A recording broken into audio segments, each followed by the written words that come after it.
Бях 3 години безработна и на много места търсих работа. Това беше много тежък период за мен. Аз умея да шия на машина, умея да бродирам и рисувам, но не професионално. Предприятието е организирано по европейска програма с европейски пари. Нарича се Морски знаци, което означава, че ние ще рисуваме, ще произвеждаме неща, които са свързани с морето. В предприятието работим 8 човека.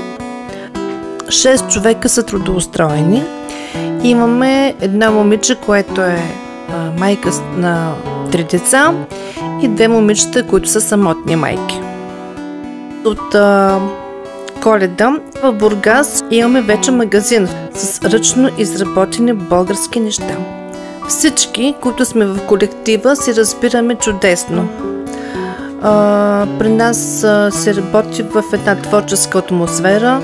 За всички нас предприятието дава възможност да получим работа, да си гледаме семействата, да бъде по-добър живота ни. Аз съм Веси и избирам Европа.